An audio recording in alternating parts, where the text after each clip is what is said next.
Hi friends, welcome back to my channel Hema స్వర్ణ అండి. So ఇక్కడ మీకు బేలూరు చెన్నకేశవాలయంలోనే కొన్ని విగ్రహాలను చూపిస్తున్నానండి.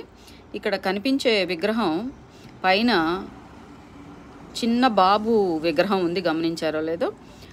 ఆ కాలివేళ్ళు నోట్లో పెట్టుకొని చిన్ని కృష్ణుడు అండి, వడపత్ర సాయి కృష్ణుడు.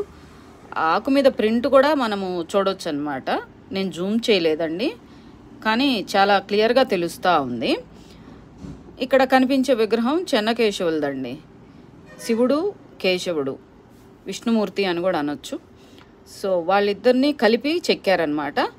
ఒకవైపు నంది ఉంది, ఒకవైపు గరుడ ఉన్నారు. విష్ణువు చేతిలోనేమో గద ఉందండి, శివుని చేతిలో త్రిశూలం విరిగిపోయి ఉంది. ఈ విగ్రహం కూడా శివునిదేనండి. జలందాసురుడు అనే రాక్షసుని చంపినటువంటి విగ్రహం అన్నమాట. ఈ విగ్రహము అమ్మవారిదండి, మహాకాళి. ఆమె ముఖంలో మీరు రౌద్రం ఎంత భయానకంగా ఉందో చూడవచ్చు. దేహంలో ఎముకలు కూడా కనపడేటట్టు చెక్కారు. పొట్టలో తేలు కూడా ఉందండి. ఆమె ఒక విషదేవత అన్నమాట. ఇక్కడ ఈ విగ్రహం రావణాసురుడి కైలాస పర్వతాన్ని పైకెత్తిన శిల్పం అండి. చాలా చక్కగా చెక్కాడు. మనము ఆ శిల్పి ఊహించి ఆ మెడ మీద మడతలు కూడా చెక్కాడండి. ఆ బరువుకి ఎలా అయిపోతాము అనేది కూడా ఊహించి శిల్పి చెక్కాడు.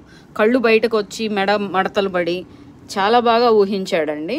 వాళ్ళు అప్పటి కాలంలో ఫోటోలు లేవండి, కాకపోతే వాళ్ళు ఊహించుకొని చెక్కుతారనమాట. చాలా బాగుందండి. ఇదే విగ్రహాన్ని మనం హలిబీడ్లో పెద్దదాన్ని చూడవచ్చు. ప్లీజ్ సబ్స్క్రైబ్ మై ఛానల్ అండి. Thank you so much.